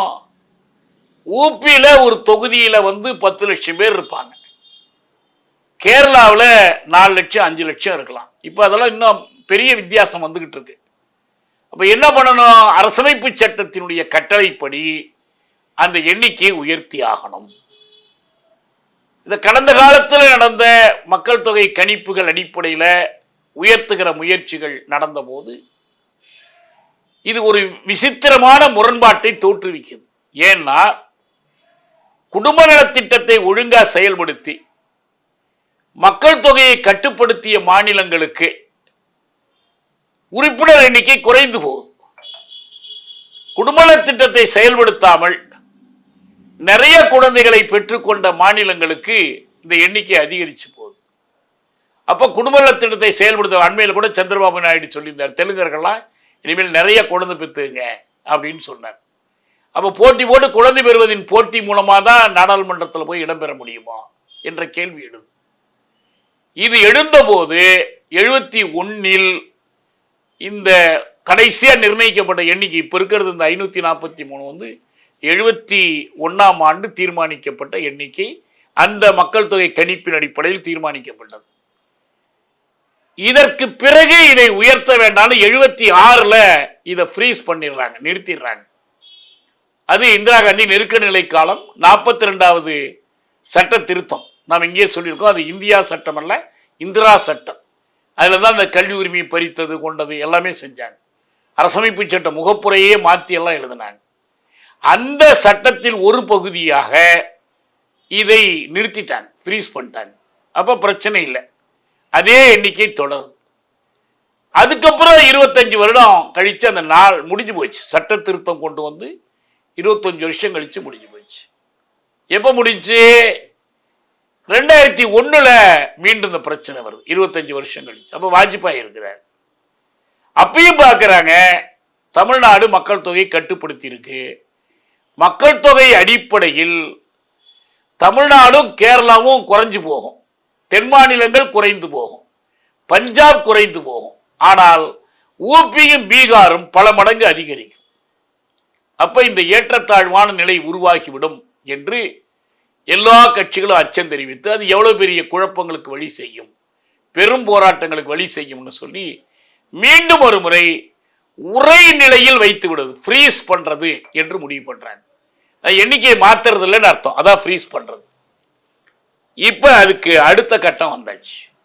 26 2001ல் பண்ணது 25 வருஷம் போய் 2026. இப்ப கடைசியா மக்கள் தொகை கணிப்பு எடுக்கப்பட்ட 2011 கணிப்பு, அது காங்கிரஸ் ஆட்சி காலத்தில் எடுத்தாங்க. அதன் அடிப்படையில் இந்த புதிய மாற்றத்தை கொண்டு வருவது என்று சொல்லிதான் இந்த அரசமைப்பு சட்ட திருத்தத்தை கொண்டுட்டு வந்தாங்க. இப்ப இது தொடர்பாக பல்வேறு வல்லுநர் குழுக்கள் ஆராய்ந்தாங்க. இது ஒரு பெரிய சிக்கல், இடியாப்ப சிக்கல்னு சொன்னாலும் சரி, ஒரு தீராத தலைவலின்னு சொன்னாலும் சரி, ஒரு பெரிய முரண்பாடுன்னு சொன்னாலும் சரி. எங்க இந்த பெரிய முரண்பாடு வருதுன்னா, நீங்கள் மக்கள் தொகைக்கு தொடர்பில்லாமல் இதை தொடர்ந்து வைத்துக் கொண்டிருக்க முடியாது. மக்கள் தொகையோடு தொடர்பு படுத்தினால் இயல்பாகவே சில மாநிலங்கள் அளவுக்கு அதிகமான இடங்களை பெறுவார்கள், வேறு சில மாநிலங்களுக்கு மிகப்பெரிய அளவில் குறைவு ஏற்படும். இதை உயர்த்திடலாம். இப்ப தமிழ்நாட்டுக்கு 39 49 ஆக்கலாம். ஆனா இதுக்கு 39 49 ஆக்கணும். இப்ப இருக்கிற மக்கள் தொகை கணிப்பின் அடிப்படையில் தான் என்ன செய்யணும்? நீங்க ஊபியில 80 நீங்க 100 110 ஆக்கணும். அப்பதான் அது மக்கள் தொகைக்கு விகிதப்படியாக வரும். பீகாருக்கு அப்படிதான், கேரளாவுக்கு குறைஞ்சாலும் குறையும் அவங்களுடைய எண்ணிக்கைக்கு. ஆக மொத்தத்தில் மீண்டும் இதே சிக்கல், 50 வருடங்களுக்கு முன்னால் பார்த்த சிக்கல், 25 வருடத்திற்கு முன்னால் பார்த்த சிக்கல் வருது. ஆனா இதை ஃப்ரீஸ் பண்ணி ஒரே எண்ணிக்கை, அவங்க 850 இடம் கிட்டத்தட்ட நாடாளுமன்றத்தில் புதிய கட்டடம் கட்டி வச்சிருக்கிறாங்க. எனவே அதற்கேற்ப மொத்த எண்ணிக்கையை உயர்த்துவது, அந்த மொத்த எண்ணிக்கையில் விகிதம் 7.2% தமிழ்நாட்டுக்கு, கேரளாவுக்கு எத்தனை விழுக்காடு அத்தனை விழுக்காடு கொடுத்துடுறது என்று சொல்லி ஒரு முன்மொழிவை சென்ற முறை இந்த சட்ட திருத்தத்தை கொண்டு வரும்போது அவர் அமைச்சர் அமித்ஷா முன்மொழிந்தார். ஆனால் அது சட்டத்தில் இல்லை. இப்பயும் எடப்பாடி பழனிசாமியும் அன்புமணி ராமதாஸும் என்ன சொல்றாங்கன்னா, அப்பயே அமித்ஷா சொல்லிட்டாரு உங்க இடம் குறையாதுன்ட்டாரு. சரி, இடம் குறையாத இருக்கட்டும், இப்ப இருக்கிற இடமே இருக்கட்டும். இதை வச்சு என்ன சாதிச்சிருக்கும்? ஜிஎஸ்டியில் நம்ம பங்கு வாங்கியிருக்கோமா? நீட்டு ஒழிப்பு சட்டத்தை நிறைவேற்றி இருக்கிறோமா? வந்தே மாதரம் பாடாமல் இருக்க முடிஞ்சிருக்க? ஆளுநருக்கு அனுப்பப்படுற மசோதாக்கள் உடனுக்குடன் வந்திருக்கா? இப்ப இருக்கிற எண்ணிக்கையிலேயே இது எண்ணிக்கை இதை விட குறையிறது கூடுறதுங்கிறது மட்டுமே இதுக்கு பிரச்சனைக்கு முடிவல்ல. நாடாளுமன்றத்தில் குரல் கொடுப்பதற்கு நமக்குன்னு ஒரு 39 உறுப்பினர்கள் இருக்கிறாங்க. அந்த பக்கம் சாயிரவனை தவிர மிச்ச பேர் என்று வச்சுக்கலாம். அவ்வளவுதான். குரல் கொடுப்பதற்கு மட்டும்தான் அது பயன்படும். இந்த குரல் கொடுப்பதே மாநிலத்தினுடைய நலன்களை பாதுகாக்கும் என்றால் எத்தனையோ சட்டங்களை அவங்க கொண்டு வர சட்டங்களை தவிர்த்து இருக்க முடியும். நம்ம நிறைவேற்றுகிற சட்டங்களை நடைமுறைப்படுத்தியும் இருக்க முடியும். நமக்கு இறைமை இல்லை என்பது அங்கே நிரூபிக்குது. நீங்க எத்தனை எண்ணிக்கையில் போனாலும் சரி. மன்மோகன் சிங் காலத்தில் ஒரு அணு விபத்து தொடர்பான ஒரு இண்டெம்னிட்டி லா நிறைவேற்றினார். என்ன பாடுபட்டு செஞ்சாங்க? உங்களுக்கு என்னென்ன எதிர்கட்சிகளை எப்படியெல்லாம் வளைக்க முடியும்? மாயாவதியை வளைச்சாங்க. அகிலேஷ் யாதவ், அவர் அகிலேஷ் யாதவோட அப்பா இருந்தார் பாருங்க, முலாயம் சிங் யாதவ், அவரை வளைச்சாங்க. இதுக்குன்னே வேலை செஞ்சாங்க. அந்த ஏதோ ஒரு சட்டம் ஒன்று அமெரிக்காவுக்கு சாதகமாக ஒரு சட்டம் இயற்றினாங்க. இதெல்லாம் செய்ய முடியும். நீங்க இதெல்லாம் மாநில சட்டப்பேரவையோ மற்றவர்களோ தலையிட்டு ஒன்றும் செய்ய முடியாது. ஆனால் இந்த எண்ணிக்கையை உயர்த்தியதோடு இது முடிஞ்சிடாது. நீங்க சட்டத்தின் ஒரு பகுதி மட்டும்தான் இந்த எண்ணிக்கையை உயர்த்துவது. இன்னொரு பகுதி என்ன? மக்கள் தொகைக்கு ஏற்ப தொகுதிகளை அதிகப்படுத்தி தான் ஆகணும். நீ 50 உயர்த்தினா போதும், அல்லது 50 விழுக்காடு உயர்த்துவது, அதன் மூலம் நம்ம சதவீதத்தை பாதுகாக்க முடியாது. ஏன்னா எந்த அரசமைப்பு சட்டம் நீங்கள் தொகுதி மறுவரைக்கு ஆணையிடுகிறதோ அந்த 84 அந்த சட்டமே, அதே சட்டம் என்ன பண்ணுதுன்னா அதனுடைய இன்னொரு பகுதி நீங்கள் எண்ணிக்கையை உயர்த்தி ஆகணும் அப்படின்னு சொல்லுது. இப்போ இது தெரிஞ்சதுனால தான் ஏற்கனவே அவர்கள் என்ன பண்ணாங்கன்னா, தமிழ்நாட்டை பொறுத்த வரைக்கும் இது ஏற்றுக்கொள்ளவே முடியாதுன்னு ஒரு நிலைப்பாடு எடுத்தாங்க. எடுத்து தான் அதை தடுத்து நிறுத்தணும் என்று 82 அரசமைப்பு சட்டத்தினுடைய 82வது உறுப்பின்படி இந்த ரெண்டையும் செய்தாகணும். அப்ப இது ரெண்டையும் செய்யாமல் எவ்வளவு காலத்திற்கு? இப்ப தமிழக அரசு ஒரு குழு அமைத்தாங்க. குரியன் ஜோசப், அசோக் வர்தன் ஷெட்டி, அப்புறம் நாகநாதன், இவங்க தலைமையில் ஒரு 3 பேர் கொண்ட குழு அமைத்து ஒரு அறிக்கை கேட்டாங்க. ஏற்கனவே ராஜமன்னார் குழு அறிக்கை கொடுத்த மாதிரி இவங்க ஒரு அறிக்கை கொடுத்தாங்க. இந்த அறிக்கையில் இவங்க என்ன சொன்னாங்க? இந்த பிரச்சனைக்கு அவங்க ஒரு தீர்வு சொன்னாங்க. நம்ம தாடி மடலில் கூட சமந்தா தொடர்ந்து அசோக் வர்தன் ஷெட்டி பேசினதை தொடர்ச்சியாக எழுதினாங்க. நம்ம சென்னையில் ஒரு கூட்டம் நடத்தி அவங்கெல்லாம் பேசினாங்க. இந்த தென் மாநிலங்கள் பாதிக்கப்படுறதை பற்றி எழுதினாங்க. அதில் அவங்க தெளிவாக என்ன சொன்னாங்கன்னா, ஒரே ஒரு வழி இதை அப்படியே முடக்கி வச்சிருக்கிறதா, இந்த எண்ணிக்கையை மாற்றக்கூடாது. இந்த எண்ணிக்கையை மாற்றினா என்ன நடக்கும்னா, இந்த வெறும் சதவீத மாற்றமாக மட்டும் இருக்காது, எண்ணிக்கை மாற்றமாக மட்டும் இருக்காது, பாகுபாடான மாற்றமாக இருக்கும். தென் மாநிலங்களுக்கு ஒரு உயர்வும் வட மாநிலங்களுக்கு குறிப்பாக இந்தி பெல்ட்டுக்கான உயர்வு. ஏன்னா அவங்க என்ன கணக்கு பண்ணுறாங்க, பாஜகவிற்கு ஏதோ சட்டத்தை மதித்து அரசமைப்பு சட்டத்தின்படி செய்யணும்னு துடிக்கிறது மட்டும் இல்லை. அவங்களுக்கு நம்ம மீண்டும் மீண்டும் சொல்கிறோம், சென்ற தேர்தலில் அவர்களுக்கு 3/2 பங்கு பெரும்பான்மை கிடைக்காத காரணத்தினால் மீண்டும் 3/2 பங்கு பெரும்பான்மை கிடைத்தால்தான் இந்து ராஷ்டிரத்தை செயல்படுத்துவதற்கான சட்டங்கள் எல்லாம் இயற்ற முடியும். அது பொது சிவில் சட்டமாக இருக்கலாம், அல்லது அவர்கள் தேர்தலை தங்களுக்கு ஏற்ப படைப்பதாக இருக்கலாம். அது மாதிரியான சட்டங்கள்லாம் அவங்க அப்போதான் இயற்ற முடியும். அந்த விருப்பம் போல் செய்வதற்கு தடையாக இருப்பது இன்னைக்கு நாடாளுமன்றத்தில் அவங்களுக்கு 3/2 பங்கு பெரும்பான்மை இல்லை. இந்த 3/2 பெரும்பான்மை பெறுவதற்காக அவங்க என்ன பண்றாங்க? போன நாடாளுமன்ற தேர்தல் நடைபெற்றதற்கு பிறகு விலைக்கு வாங்கி மிரட்டி ஈடியை பயன்படுத்தி மற்ற மைய அரசினுடைய காவல்துறை மற்றவங்களை பயன்படுத்தி ஆட்களை பிடித்து சேர்த்துக்கிட்டே இருக்கிறாங்க. நீங்க இது அப்பட்டமா பார்த்தோம். மேற்கு வங்காளத்தில் சட்டப்பேரவை தேர்தலில் ஜெயிச்சவங்களையே 60 பேரை கட்சி மாற வச்சாங்க. அதே நேரத்தில் நாடாளுமன்ற உறுப்பினர்கள் பெரும்பான்மையினரை தங்களோடு கட்சி மாற செய்தார்கள். அது அவங்க கட்சியில சேர்த்துக்க முடியாதுங்கிறதுக்காக இல்லாத ஒரு கட்சியினுடைய பேர்ல அவங்கள போட்டு இப்ப அவங்க கையில பிடியில இருக்கிறாங்க. மகாராஷ்டிராவில் சரத்பவாருடைய கட்சியோடு தொடர்ந்து பேசி இணைக்க முயற்சி பண்ணிட்டு இருக்கிறாங்க. அவங்களோட இந்த மசோதாக்களுக்கு ஆதரவு கொடுப்பதற்கு. பீகார் தேர்தல், ஹரியானா தேர்தல், ஒவ்வொரு இடத்துலையும் இவங்க இந்த முயற்சி பண்றாங்க. சில இடத்துல தோத்துருக்காங்க. பஞ்சாப்லாம் இந்த முயற்சி பெருசா வெற்றி பெறல. ஆனா இந்த எல்லா இடத்துலையும் அவங்க குறி என்னன்னா, நாடாளுமன்றத்தில் தங்களுக்கு 3/2 பெரும்பான்மை பெற வேண்டும். இப்போ உடனடியா முடியலன்னா 2029 தேர்தலில் அதை அடைஞ்சிடணும். ஆனா இப்ப அவங்களுக்கு சார்பா பேசக்கூடிய ரிப்பப்ளிக் டிவியினுடைய அவர் என்ன சொல்றாருன்னா, அர்னாப் கோஸ்வாமி 3/2 பெரும்பான்மை கிடைப்பதற்கு இன்னும் 6 இடம் தான் பாக்கி. தொட்டுவிடும் தூரத்திற்கு வந்து விட்டோம். அவர் சொல்றார், தொட்டுவிடும் தூரத்திற்கு வந்து விட்டோம். இன்னும் ஒரு 6 இடம் கிடைச்சிருச்சுன்னா நம்ம 3 வெறும் பெரும்பான்மை இல்லை, 3/2 பெரும்பான்மை. அதுக்கு பிறகு என்ன பண்ணலாம்? ஒரே தேசம் ஒரே தேர்தல் என்ற திட்டத்தை நிறைவேற்றலாம். ஒரே தேசம் ஒரே தேர்தல் வந்துடுச்சுன்னா சட்டப்பேரவைக்கு தனியா நாடாளுமன்றத்திற்கு தனியாக நடத்த வேண்டியில்லை. நாடாளுமன்ற தேர்தல் நடைபெறும் போதே சட்டப்பேரவைகளை கலைச்சிட்டு அங்கேயும் தேர்தல் நடத்தலாம். மோடிக்கு கேரண்டியோ அல்லது மோடி இடத்துல வேற ஒருத்தரையோ வச்சு எல்லாத்தையும் கைப்பற்றலாம். அவங்க நினைக்கிற மாதிரி எல்லா வேலைகளையும் செயல்படுத்தலாம். அம்பானி அதானிகளுடைய கட்டளை கிணங்க நாட்டோட பொருளியல் முழுவதையும் செயல்படுத்தலாம். என்ன கட்டளைகளை ட்ரம்ப் கொண்டுட்டு வந்தாலும், புதிய தீர்வைகள் கொண்டு வந்தாலும் அதுக்கு பணிந்து நடக்கலாம். இஸ்ரேலில் என்ன சொல்றாரு நெட்டன்யாகு? அமெரிக்கா கைவிட்டா என்ன, எங்களுக்கு இந்தியா இருக்குதேங்கிறார். அமெரிக்காவே கைவிட்டாலும் எங்களுக்கு கவலை இல்லை, எங்க பக்கம் இந்தியா இருக்குங்கிறார். எப்படி இந்த துணிச்சல் வந்துச்சு? இந்தியா எனக்கு தாய் நாடு, இஸ்ரேல் எனக்கு தந்தை நாடுன்னு அங்க போய் பேசிட்டு வர்றாரு போருக்கு முன்னதாக. இப்ப என்ன தெரிஞ்சிருக்கு? காசா முனையில் நடத்தப்படுகிற இன அழிப்பு போருக்கு ஆயுதங்கள் வழங்குகிற வேலையை இந்தியா செய்ததாக இன்னைக்கு செய்தி வந்திருக்கு.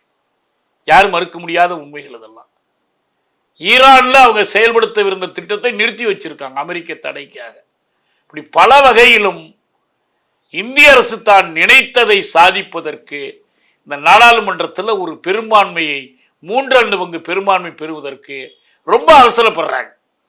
அப்போ மொத்த எண்ணிக்கையை கூட்டி ஒவ்வொரு மாநிலத்திலும் ஜெயித்திருக்கிறவர்களை தன் பக்கம் ஈர்த்து, இப்ப இந்த கணக்குல அர்னாப் கோஸ்வாமி சொல்றதுலயே நமக்கு அச்சமூட்டக்கூடிய ஒரு செய்தி என்னன்னா, திராவிட முன்னேற்ற கழகத்தின் 20 உறுப்பினர்களையும் தன் கணக்கில் சேர்த்து அவர் சொல்றார்.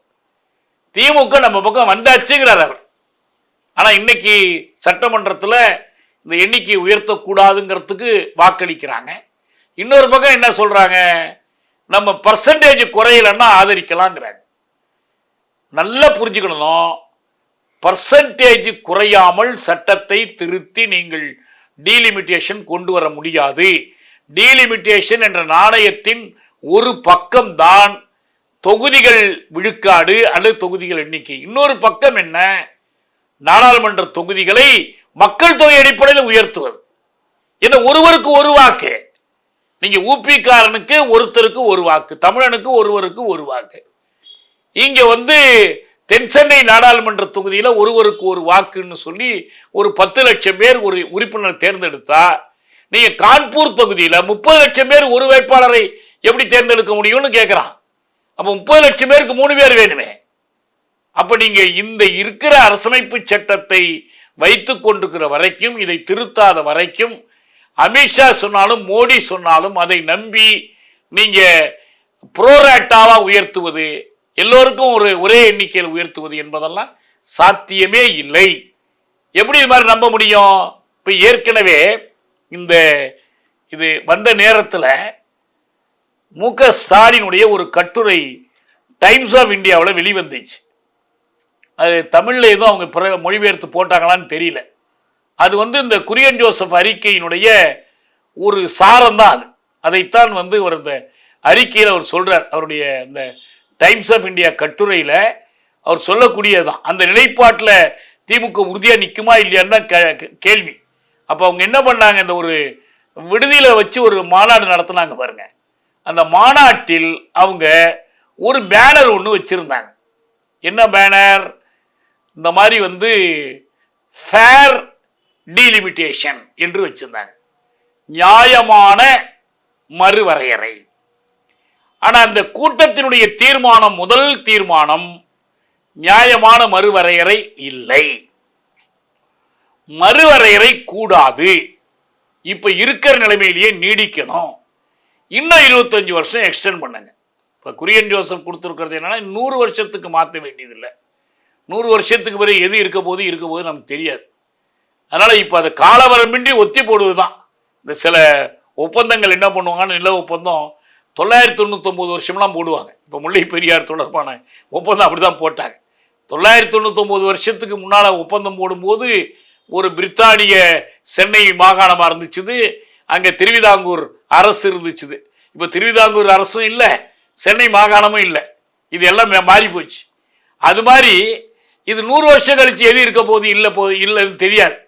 அப்படி போடலாம். சரி, 25 வருஷம் இப்போதைக்கு இந்த பிரச்சனை இல்லைன்னு. ஆனால் 25 வருஷத்துக்கு போடுறதுனா அதுக்கு என்ன பண்ணணும்? அரசமைப்பு சட்டத்தை திருத்தணும். அரசமைப்பு சட்டத்தை திருத்துவதற்கான வலிமை யாருக்கு இருக்கு? இப்ப மோடிக்கு இன்னொரு 6 இடம் கிடைச்சா திருத்தலாங்கிறார். திமுகவுக்கு அந்த வலிமை இருக்கா? இருக்கிற எல்லா எதிர்கட்சிகளையும் கூட்டி அதை செய்ய முடியுமா? அதுவும் முடியாது. அப்ப எப்படி ஏற்றுக்கொள்ள முடியும்? ஒரே வழி, இந்த மாற்றமே கூடாதுங்கிறதான். நாடாளுமன்றத்தில் வைத்து மாற்றம் கூடாது என்பதை நிறைவேற்ற முடியவில்லை என்றால் மக்களை திரட்டி போராடித்தான் அதை செய்யணும். அரசமைப்பு சட்டத்தினுடைய 17வது பகுதியில் 343வது உறுப்புல இந்த ஜனவரி 26 1965 ஜனவரி 26 முதல் இந்தி தான் ஆட்சி மொழின்னு இருந்துச்சு. சட்டத்தில் இருக்குதுன்னு ஒத்துக்கலையே. அதை எதிர்த்து தமிழ்நாடு போராடினுச்சே. அதை எதிர்த்து தானே சின்னசாமி தீக்குளித்தான், அதை எதிர்த்தானே ராஜேந்திரன் சுட்டுக் கொல்லப்பட்டான். அப்ப எதிர்த்து போராடுவதுதான் வழி. போராடாமல் இருக்கிறதுக்கு ஏதாவது ஒரு குறுக்கு வழி இருக்குமானா ஒரு குறுக்கு வழியும் இல்லை. ஏன்? இது நாடாளுமன்ற இடங்கள் என்பதை தொடர்பான இடம் என்பது தமிழ்நாட்டுக்கு எதிரான பாகுபாடு மேலும் அதிகரிக்கும் அர்த்தம். நீங்க கற்பனை செஞ்சு பாருங்க. இப்ப இந்திக்கான 80 பேரு ஊபியிலேருந்து போறான், 50 பேரு பீகார்ல இருந்து போறான், இப்ப குஜராத்தில் ஒரு 30 பேர் போறான். இதெல்லாம் எண்ணிக்கையும் கூட்டுங்க. இந்தி பெல்ட், பசுமாட்டு வளையம், அது அந்த வளையத்திலேருந்து போய் இவங்க பெரும்பாலும் இந்துத்துவ கட்சிகளுக்கு ஆதரிக்கிறாங்க. ஒருவேளை இந்துத்துவ கட்சிக்கு ஆதரிக்கலன்னா இந்திய தேசிய கட்சி காங்கிரஸ் ஆதரிக்க போறாங்க. இந்தியாவுக்கான கட்சிகள் இதெல்லாம். இதை எதிர்த்து வாக்களிக்க போறது யாரு? இப்ப தமிழ்நாடு தான் மொழி அடிப்படையில் பார்த்தீங்கன்னா மொழி கொள்கைக்கு எதிராக இருமொழி கொள்கையை வலியுறுத்துவது. மற்றவங்க யாரும் இல்லை. நீட்டே எடுத்துக்கிடுங்களேன், தமிழ்நாடு தானே தனித்து நிற்குது, மற்றவங்க யாரும் இல்லையே. இப்ப அரசமைப்பு சட்டத்தை யாரை கொண்டு திருத்த போறீங்க? திருத்த முடிந்ததா? இவ்வளவு உயிர் தியாகம் பண்ணி அரசமைப்பு சட்டத்தின் 17வது பகுதியில ஒரு வாக்கியத்தை, ஒரு சொல்லை, ஒரு எழுத்தை, ஒரு நிறுத்தல் குறியை உங்களால் மாற்ற முடியல. டெல்லியில ஆட்சியில் இருந்தாச்சு, தமிழ்நாட்டில் ஆட்சியில் இருந்தாச்சு, ஒண்ணுமே செய்ய முடியல. அப்ப எப்படி அது ஒரு வழியா இருக்க முடியும்? என்னுடைய கேள்வி என்னன்னா, இந்த அரசமைப்பு இப்படிதான் இருக்கும், இதனுடைய இந்த விதிகளின்படிதான் இதெல்லாம் நடக்கும்னா, ஊபி இந்தி பேசும் இந்துத்துவ மாநிலங்களுடைய கை ஓங்குவதையும், தமிழ்நாடு, கேரளம், மற்ற தென் மாநிலங்களின் கை தாழ்வதையும் தவிர்ப்பதற்கு கான்ஸ்டிடியூஷனல் மீன்ஸ், அரசமைப்புக்கு சட்டத்துக்கு உட்பட்ட வழி ஒன்னே ஒண்ணுதான். அது அரசமைப்பு சட்டத்துக்கு எதிராக போராடுகிற வழிதான். 100க்கும் மேற்பட்ட திருத்தங்கள் கொண்டு வந்தீங்கல்ல. Socially and educationally backward classes என்று இருந்ததை, எஸ்சி பிசி ஆக இருந்ததை என்ன பண்ணீங்க? எக்கனாமிக்கலி வீக்கர் செக்ஷன் ஒரு புதிய பிரிவை பிஜேபி என்ன பண்ணிச்சு? சட்ட திருத்தம் பண்ணி உருவாக்கினுச்சு. இடஒதுக்கீட்டு கொள்கை, சமூக நீதி கொள்கைக்கு நேர் எதிரான ஒன்றை கொண்டு வந்து நுழைச்சிங்க. அப்ப அதற்கெல்லாம் அரசமைப்பு சட்டத்தை திருத்த முடியும்னா, உங்களுக்கு இந்தியா இப்படி இருக்கணும் அப்படின்னு நீங்க கருதுனீங்கன்னா, இந்திய குடியரசை நீங்க பாதுகாக்க விரும்புனீங்கன்னா இதையும் திருத்தி தான் ஆகணும். ஆனா திருத்தத்தோட முடிஞ்சு போகாது. அடுத்து நம்ம என்ன பண்ண வேண்டி இருக்கும்? முழுமையான சுயாட்சிக்காக, தன்னாட்சிக்காக, முழுமையான நிகர்மை அல்லது சமத்துவத்துக்காக, அந்த லிபர்ட்டி, ஈக்வாலிட்டி அண்ட் ஃப்ரெட்டர்னிட்டி இருக்கு பாருங்க. லிபர்ட்டி என்பது பர்சனல் லிபர்ட்டி மட்டுமல்ல, நேஷனல் லிபர்ட்டி இல்லைன்னா பர்சனல் லிபர்ட்டியை பாதுகாக்க முடியாது. தேசிய தன்னுரிமை இல்லாத ஒரு நாட்டில் ஆள்வகை தன்னுரிமை பாதுகாக்கப்படாது. தேசிய தன்னுரிமை இருந்தாதான் ஆள்வகை தன்னுரிமையை பாதுகாக்க முடியும். பார்த்தா நம்ம கண்கூட பார்த்துக்கிட்டு இருக்கிறோம். நிகர்மைனா என்ன? தேசிய இனங்களுக்கு இடையில் சமத்துவம் இல்லாமல் குடிமக்களுக்கு இடையில ஒருத்தருக்கு ஒருத்தர் சமத்துவமா இருந்தா பார்த்தாது. அது ஆண் பெண் சமத்துவமா இருந்தாலும் சரி, மற்றபடி வெவ்வேறு வகுப்புகளை சேர்ந்த மக்களுக்கு இடையிலான சமத்துவமா இருந்தாலும் சரி, அது எல்லாத்துக்குமே ஒண்ணுக்கு ஒண்ணு நிபந்தனை. No equality without liberty, no fraternity without liberty and ஈக்வாலிட்டின்னு சொன்னார் அம்பேத்கர். எங்கிருந்து அப்புறம் தோழமை வரும்? வர முடியாது இல்லையா? அதுதான் இங்க இருக்கிற அடிப்படை உண்மை. இதுல என்னன்னா, இப்ப இந்த அண்மையில் இது குறித்து ஒரு 2-3 எழுத்துக்கள் நான் அதை உங்க கவனத்துக்கு கொண்டு வரணுமோ ஒரு பேச்சு மருதையன் பேசியிருக்கிறார். இந்த டீலிமிட்டேஷன் என்பது அது நம்ம இதுல எல்லாம் வருது, யூடியூப்ல எல்லாத்தையும் நீங்க பார்க்கலாம். அது அது ஒரு நல்ல தகவல்கள் கொண்ட ஒரு சிறந்த உரை. அது திமுக தரப்புக்கு இடித்துரைக்கிற மாதிரி, உணர்த்துற மாதிரி, நட்போடு உணர்த்துற மாதிரி இருக்கு. அதுல நம்ம நட்போடு உணர்த்தினாலும் எப்படி உணர்த்துறது நல்லதுதான். ஏன்னா திமுக இதை விட்டு நழுவி போயிடக்கூடாதுங்கிற கவலை நமக்கும் இருக்கு. ஆனா நழுவி போறதுக்கான எல்லா அறிகுறிகளையும் அவங்க காட்டிக்கிட்டு இருக்கிறாங்க. ஏன்னா திமுக இப்படிதான் செய்யணும்னு சொல்லி ராஜன் குரை கிருஷ்ணன் எழுதுகிற கட்டுரையை முரசொலியில் எடுத்து போடுறாங்க அவங்க. ஏன்னா இது இப்போதைக்கு இப்படிதான் செஞ்சாகணும், இல்லைன்னா அடுத்து 26, 27 இந்த 26 மக்கள் தொகை கணிப்பு வரப்போகுது. இப்போ 21 கொரோனா காரணத்தினால் நடக்கலை. அப்படி நடந்துச்சுன்னா 2027, 28 அவங்க மீண்டும் மறுவரை செய்து பாஜக தங்களுக்கு ஏற்ற மாதிரி மாற்றிக்குவாங்க. அந்த ஆபத்தை தவிர்ப்பதற்கு இதை ஏற்றுக்கொள்ளலாங்கிற மாதிரி ஒரு கருத்தை அவர் முன்வைக்கிறார். ஆனால் அவர் மருதையன் அப்படி வைக்கல. அவர் பொதுவாக இது போராடித்தான் தீர்வு காணணுங்கிற கருத்தை தான் அவர் முன்வைக்கிறார். இப்போ இதில் என்ன நம்ம முக்கியமாக பார்த்துக்கணும்னா, இது பல்வேறு சிக்கல்கள், இந்துத்துவ சிக்கல், அப்புறம் நீட்டு தொடர்பான பிரச்சனை, மாணவர்களுக்கு எதிரான அடக்குமுறை, பதவி விலக சொல்லி நடத்த நம்ம சென்ற தேர்தல் முடிஞ்சதுலேருந்தே சொல்லிக்கிட்டு இருக்கிறோம். மோடி பதவி விலகு தான் நம்ம கோரிக்கையே. அப்படி தான் அனைத்து இந்திய அளவில் மாநாட்டிலாம் நம்ம செஞ்சோம், கோரிக்கை வச்சோம். இப்போ அது கொஞ்சம் கொஞ்சமாக இப்போ அது தர்மேந்திர பிரதான் விலகணுங்கிற கோரிக்கையாக இருந்து, அதுக்கு பிறகு என்ன ஆயிடுச்சுன்னா, இந்த இப்போ அமித்ஷா பதவி விலகணுங்கிற போராட்டமாக வட மாநிலங்களில் பூரா நடந்துக்கிட்டு இருக்கு. அங்கே ஜந்தர் மந்தரில் நடக்குது. பீகாரில் வேலையில்லாத இளைஞர்கள் கடுமையாக போராடிக்கிட்டு இருக்கிறாங்க. ஜார்க்கண்டில் இந்த போராட்டம் நடக்குது. மேற்கு வங்கத்தில் நடக்குது. அவங்க அருந்ததி ராய் சொன்ன மாதிரி இந்த போராட்டம் கொடுத்துருக்க மிகப்பெரிய பலன் என்னன்னா, ஒரு பேருரு கொண்டவராக காட்டிக்கிட்டு இருந்தார் மோடி. அவரை யாராலும் வெல்ல முடியாதுங்கிற மாதிரி. அது ஒன்றும் இல்லைன்னு அவங்க நிரூபிச்சிட்டாங்க. எனவே அவரை காப்பாற்றுறதுக்கு தான் தர்மேந்திர பிரதானையே அவங்க பலி கொடுத்ததா சொல்றாங்க. அதுக்காக தான் தர்மேந்திர பிரதான் பதவி விலகிட்டு நாடாளுமன்றம் போகும்போது பாஜக கட்சியெல்லாம் அவரை கைத்தட்டி வரவேற்றாங்க. ஏன்னா அவர் மோடியை காப்பாற்றிட்டாருன்னு அவங்க கருதுறாங்க. ஆனால் அப்படி காப்பாற்றிட முடியாது. ஏன்னா உண்மைகள், இந்த ஜந்தர் மந்தர் நடந்த அடக்குமுறை பற்றிய புதிய உண்மைகள் வந்துக்கிட்டே இருக்கு. அவங்க என்ன மாதிரி தடிகளை பயன்படுத்தினாங்க, மின்சாரம் பாய்ச்சிய தடிகளால் அடித்தாங்க, ஆணி பூட்டிய தடிகளால் அடித்தாங்க, இன்னும் பல்வேறு அடக்குமுறைகளை பற்றிய செய்திகள் தொடர்ந்து வந்துகிட்டு இருக்கு. அதுவும் போலீஸ் மட்டுமல்ல, RSS குண்டர்கள் அடிச்சிருக்கிறாங்க, மைவீசி தாக்குறது நிறைய நடக்குது.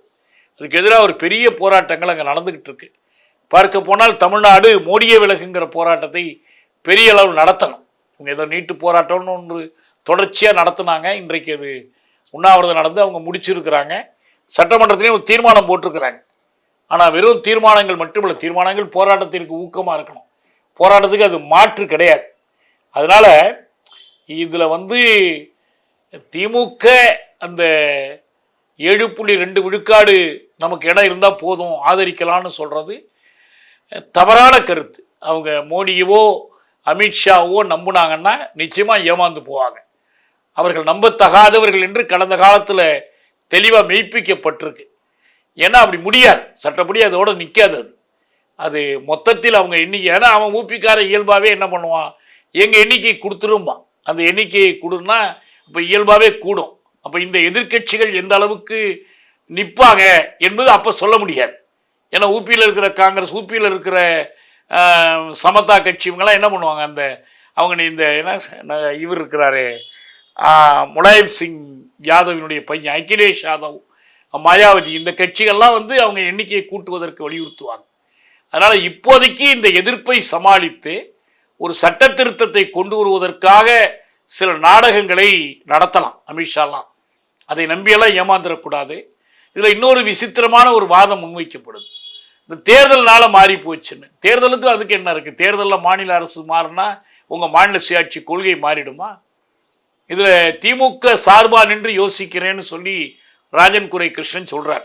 நீங்கள் இன்னும் யோசிங்க, எந்த சார்பா, மாநில சுயாட்சி கோரும் திமுக சார்பாவா, அல்லது இந்த ஆட்சி அந்த ஆட்சின்னு மாற்றுவதற்கா? 25 வருஷம் சொல்கிறீங்க.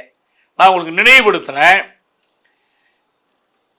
திராவிட முன்னேற்ற கழகத்தினுடைய பவழ விழா பொதுக்கூட்டம் காஞ்சிபுரத்தில் நடைபெற்ற போது ஸ்டாலின் பேசிய பேச்சு முரசொலியில் இருக்கு, எடுத்து பாருங்க. இந்த பேச்சில் அவர் உறுதி கொடுக்கிறார், இது 75வது ஆண்டு நம் திமுக பவழ விழா கொண்டாடுது. 100வது ஆண்டு கொண்டாடும் போது தமிழ்நாடு மாநில சுயாட்சி பெற்றுவிடும். மாநில சுயாட்சியே 25 வருஷத்தில் நீங்க பெற்று விடுவீர்கள் என்றால் நீங்க எதுக்கு இந்த 7.2% இருக்குமா இருக்காதா இதை பத்தி ஏன் கவலைப்படணும்? எனவே நாம என்ன செஞ்சாலும் எதிர்த்து போராட முடியும் என்ற துணிச்சல் வேண்டும். தமிழ் மக்களை திரட்டி போராடணும். இந்த போராட்ட அணுகுமுறை இல்லாமல் சும்மா இந்த பெர்முட்டேஷன்ஸ் அண்ட் காம்பினேஷன்ஸ், இங்க கூட்டணி சேர்ந்து அங்க கூட்டணி சேர்ந்து இவனை கவுத்து அவனை கவுத்து எப்படியாவது அப்படிலாம் வரவே முடியாது. நீங்க அது உங்களுடைய கடமையும் அல்ல. உங்க கட்சி கொள்கைன்ற திமுக சார்பா சிந்திக்கல, தப்பு இல்லை. திமுக சார்பான அண்ணா சார்பா சிந்திங்க, மாநில சுயாட்சி தீர்மானம் சார்பா சிந்திங்க. நீங்க ஏற்கனவே போட்டிருக்கிற அவரு ராஜமன்னார் குழு அறிக்கை, 74 மாநில சுயாட்சிக்கு போட்ட தீர்மானம், அவற்றின் பக்கம் நின்று யோசிங்க. இந்தியாவுக்கு ஒரு நாடாளுமன்ற மக்களவையே தேவையில்லை, சட்டப்பேரவைகளே போதும். மாநிலங்களவைன்னு ஒன்று இருக்கட்டும், அங்க எல்லா மாநிலங்களும் சமத்துவமா இருக்கட்டும். இதெல்லாம் முடியாது. இந்தியான்னு இருந்தா அது ஏற்றத்தாழ்வோட தான் இருக்கும். இந்தியான்னு இருந்தா நம்ம பாகுபாடா நடத்தப்படுறதை ஏற்றுக்கிட்டு தான் ஆகணும். நம்ம மொழி ஆளு மொழியா இருக்காது, அவன் மொழி தான் ஆளு மொழியா இருக்கும். அவன் சொல்ற கொள்கையை தான் நம்ம கடைபிடிக்க வேண்டி வரும். அவன் சமஸ்கிருதத்தை திணிச்சா ஒத்துக்கிட்டு போகணும், அவனுடைய கல்விக் கொள்கையை தான் நம்ம கடைபிடிக்கணும் என்று இருந்தால் தமிழக மக்கள் மிக தெளிவாக எடுக்க வேண்டிய முடிவு இந்தியா எங்களுக்கு வேண்டாங்கிற முடிவு தான். அப்படி ஒரு இந்தியா வேணுங்கிறதுக்கு அப்புறம் எதுக்கு மாநில சுயாட்சி கொள்கை, அப்புறம் எதுக்கு திராவிட மாநிலம், அப்புறம் எதுக்கு திராவிட இயக்கம், இதெல்லாம். அதனால மாற்று என்பது சுலபமான குறுக்கு வழி மாற்று எதுவும் இல்லை. மாற்று என்பது போராட்ட மாற்று தான்.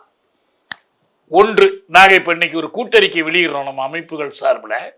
இந்த அறிக்கையில் விரிவாக நம்ம சொல்லியிருக்கிறோம்.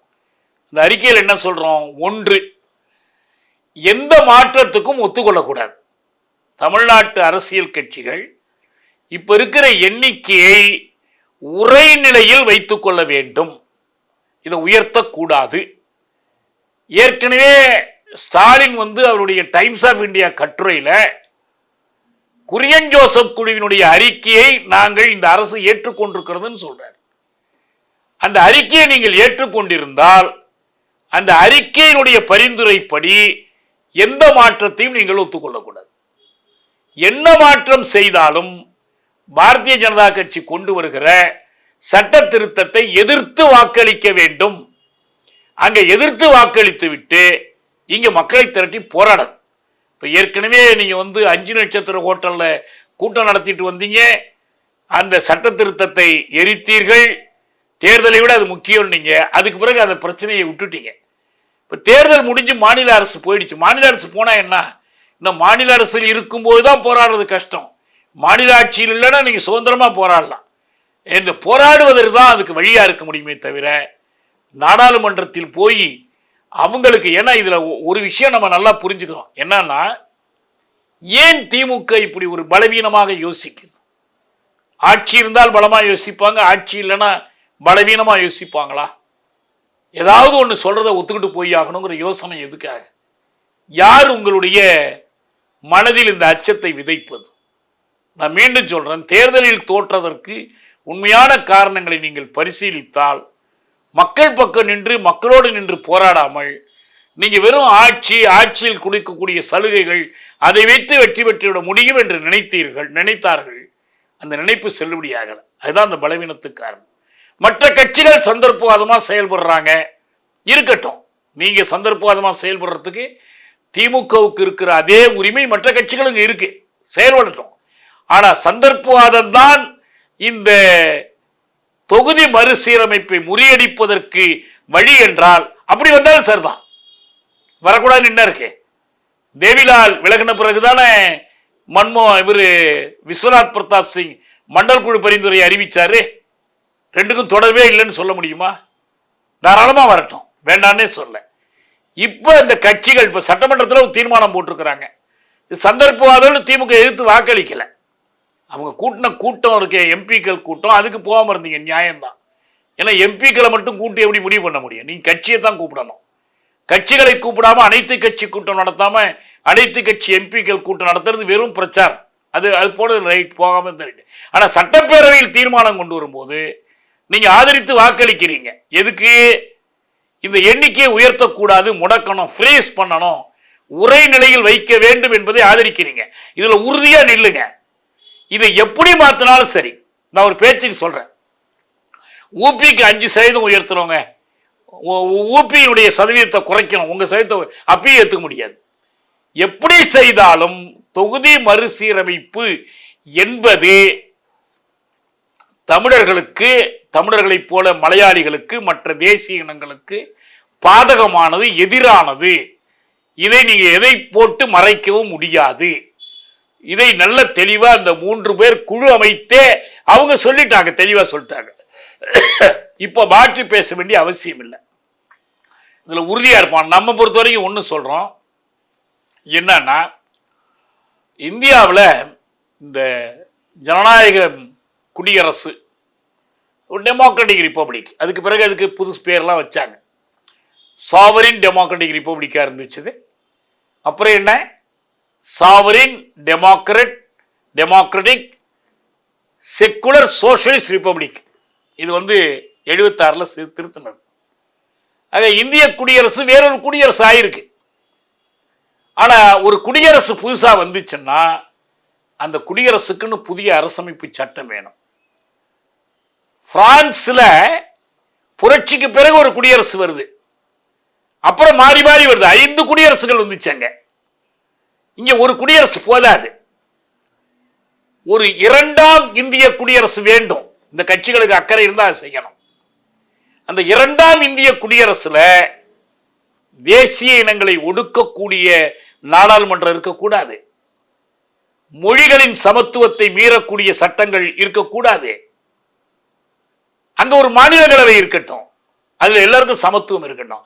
இதெல்லாம் முடியாதுன்னா இந்தியா ஒரு குடியரசாக இருக்காது, பல தேச குடியரசுகளின் ஒன்றியமாக மாற்றப்படும். அதுக்காக மக்கள் போராடணும். நம்ம இப்ப டாக்டிக்ஸ், நம்முடைய செயல் உத்தி என்பது ஒண்ணுதான். இந்த சட்ட திருத்தத்தை நிறைவேற அனுமதிக்க கூடாது, எதிர்த்து போராடணும். நாடாளுமன்றத்தில் அனுமதி கூடாது நம்மகிட்ட எண்ணிக்கை இருந்தால் தானே. எண்ணிக்கை இல்லைன்னா எழுத்து இத்தனை பேர் ஓட்டு போட்டாங்கன்னு வரட்டும். தோக்கடிச்சம்ல மிந்தி, ஏன்னா 3/2 பங்கு அவனுக்கு கிடைக்காம போனுச்சுல்ல. அவன் வேறு தந்திரங்கள் கையாளுறான். எதையாவது சொல்லி வெளிநடப்பு பண்ண வச்சுட்டு இவங்க வெளிநடந்து இருக்கும்போது, வெளிநடப்புல இருக்கும்போது இதை நிறைவேற்றலான்னு ஒரு முயற்சி பண்றான். எந்த வேணாலும் செய்வான். ஏன்னா கடந்த காலத்தில் ஒன்று பார்த்தோம், இந்த எலக்ட்ரல் பாண்ட் மசோதாவை அவன் என்ன பண்ணான், மணி பில்லுன்னு சொல்லி மாநிலங்களவைக்கு போகாம நிறைவேற்றலாம். அது உண்மையில மணி பில் கிடையாது. யாரு, அருண் ஜேட்லி நிதி அமைச்சராக இருக்கும்போது இப்படி எல்லா தந்திரமும் கையாளுவாங்க. ஆனா எல்லா தந்திரத்தையும் மீறி முறியடிக்கணும்னா நாடாளுமன்றத்தில் தமிழ்நாட்டை சேர்ந்த அனைத்து கட்சி உறுப்பினர்களும் மோடி கொண்டு வர்றாரா இன்னும் உறுதியாக தெரியல. ஒரு அரசமைப்பு சட்ட திருத்தத்தை அவ்வளவு அலட்சியமெல்லாம் கொண்டு வரக்கூடாது. அதை மக்களுடைய விவாதத்துக்கு விடணும், மாநிலங்களுக்கு அனுப்பணும், 1 மாதம் பேசணும். எதுவுமே இல்லாமல் திடீர்னு கொண்டு வந்து திடீர்னு நிறைவேற்றுவதுன்னா அது ஒரு பாசிச அரசால் தான் அதை செய்ய முடியும். அதை எதிர்த்து முறியடிக்க வேண்டும். முறியடித்து மக்களை திரட்டி போராடணும். இதான் நம்ம டாக்டிக்ஸ். ஸ்ட்ராட்டஜி என்பது ஒரு புதிய இந்திய குடியரசு உருவாவதற்காக இந்த ஜனநாயகத்தில், சமூக நீதியில், பாலிசி எதிர்ப்பில் நம்பிக்கை கொண்ட கட்சிகள் முன்வரணும். அதன் மூலம்தான் நம்ம மோடி அரசை வீழ்த்த முடியும். அதற்குள்ளேயும் உடனடி கோரிக்கை, நரேந்திர மோடியே பதவி விலகு. இந்த முழக்கத்தை நாடு தழுவிய முழக்கமாக ஜனநாயக சக்திகள் மாற்றணும். இது முடியும். நீங்க தர்மேந்திர பிரதானை வீட்டுக்கு அனுப்ப முடிஞ்சா ஏன் அமித்ஷாவை அனுப்ப முடியாது? ஏன் மோடியை அனுப்ப முடியாது? தாராளமா முடியும். நீங்க ஜெயபிரகாஷ் நாராயணன் 1975 என்ன செய்தார் என்பதை நினைவுபடுத்தி அண்மையில் கிறிஸ்டோபர் ஜாஃப்லோ ஒரு கட்டுரை எழுதியிருக்கிறார். நான் அதை பற்றி ஒரு தொலைக்காட்சியில் கூட பேசினேன். என்ன பண்ணார் அவர்? 2 மாநிலம் தான். பீகார்ல அப்துல் கஃபூரை நீக்குவதற்காக ஒரு போராட்டம். அதுதான் பரிபூர்ண கிராந்தின்னு அழைத்தார் அவர். முழு புரட்சி. குஜராத்தில் சத்திர பரிஷத் மாணவர்கள் அமைப்பு என்ன பண்ணாங்க, அவங்க நவநிர்மாண் சமிதி அமைத்து சிமன்பாய் பட்டேலை நீக்குவதற்கு போராடினாங்க. விபிசி இவர் மன்னிக்கணும், ஜெயபிரகாஷ் நாராயணனுடைய போராட்டத்தில் மாணவர் தலைவராக அரசியலுக்கு வந்தவர் தான் லல்லு பிரசாத் யாதவ். அவர் தான் சத்திர சங்கர்ஷ் கமிட்டியினுடைய தலைவர். அவங்க 2 பேரை வெளியேற்றினாங்க. இந்த 2 பேரை வெளியேற்றுவது இந்திரா காந்திக்கு ஆபத்தா முடிஞ்சு. அவங்க நெருக்கடி நிலையை அறிவிச்சாங்க. ஆனால் நெருக்கடி நிலையின் மூலம் அவ்வளவு பேரை சிறையில் அடைத்து, மிசாவை பயன்படுத்தி, எல்லா அடக்குமுறைகளையும் பயன்படுத்தி, ஆனால் 77 தேர்தலில் அவங்க படுதோல்வி அடைஞ்சாங்க. ஏன்னா எவ்வளவு அடக்குமுறைகளை மோடியும் அமித்ஷாவும் கையாண்டாலும் அவ்வளவுக்கு அவருடைய தோல்வி நாள் நெருங்கி கொண்டிருக்கிறது என்பதை நாம் புரிந்து கொள்ளணும். மக்களிடையே வெற்றி பெற முடியும் என்ற நம்பிக்கை உருவாக்கணும். அதற்கு ஒரு வழியாக, ஒரு யுக்தியாக இந்த மறுசீரமைப்பு சட்டத்தை கட்டோடு எதிர்க்க வேண்டும். இதுதான் நம்ம கோரிக்கை.